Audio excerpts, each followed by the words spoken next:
My mom would be at all my sporting events. Let's say I was playing football, okay? My mother would be on the sidelines, and if the play on the field started going one way, my mother would run along like, Mark, get him, get him! I'd be like, oh my gosh. I'd get in the huddle with the other guys, they go, Mark, is that your mother? I go, no, I never saw her before in my life. The greatest gift my mother ever gave me, she believed in me. I have overdosed on drugs on 3 occasions where I should have been dead. But I believe I was kept here for a reason. You show me your friends, I will show you your future. How do I know this? I hung out with losers, and I became the biggest loser of them all because I gave up everything I dreamt about as a little boy because of who I chose to surround myself with. My friends would drive me home at 2, 3, 4 in the morning.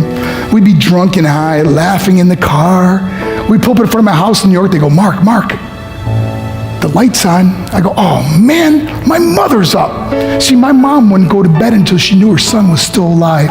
I'd walk in, she'd say, hi, Mark, how was your night? I go, it was good, Mom, I'm just gonna go to bed. She goes, can I talk to you for a minute? I go, Mom, I'm tired, I'm just gonna go to bed. She goes, Mark, I haven't seen you all day and all night. Can I please talk to you? I said, man, just leave me alone. You bug me. I'd slam my bedroom door on the one person who believed in me. I was on a worldwide tour and we were wrestling overseas in Japan. After my wrestling match, I went upstairs in my hotel room and I fell asleep.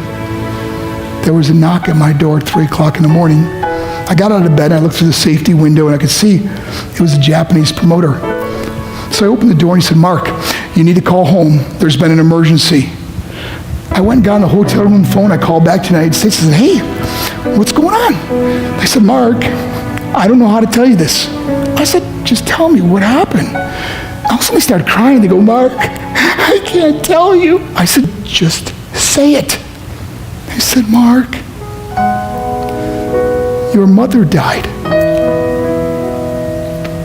I just threw the phone down. I ran out of my hotel room. I took the elevator to the lobby, and when the doors opened up, I just ran out into the street. I mean, there was no cars, there was no people. It was 3 o'clock in the morning. And I walked down the middle of a street in Hiroshima, Japan, and I remember looking up and just saying, Mom, I am so sorry. I flew home for her funeral, and I was so nervous to walk up to her casket, so I just stood way in the back. And I kept looking from a distance. I kept thinking to myself, Mom, please wake up. Please get up. And then I finally got the nerve to walk up to her. And as I got closer, I could see my mom for the first time. I mean, she was so beautiful. She was dressed in white. I mean, she looked like an angel. And I just stood over and I said, Mom, you are my hero. Everything I am, everything I hope to be was because of you. You loved me so much. You gave me a life. You're the only one that ever believed in me. How did I repay her? By getting drunk, by getting high, by getting stupid, by hanging out with losers? For what? All she ever wanted to do was talk to me. I wish I could talk to you now, Mom. I wish you could see what I'm doing. Why couldn't I have been a better son?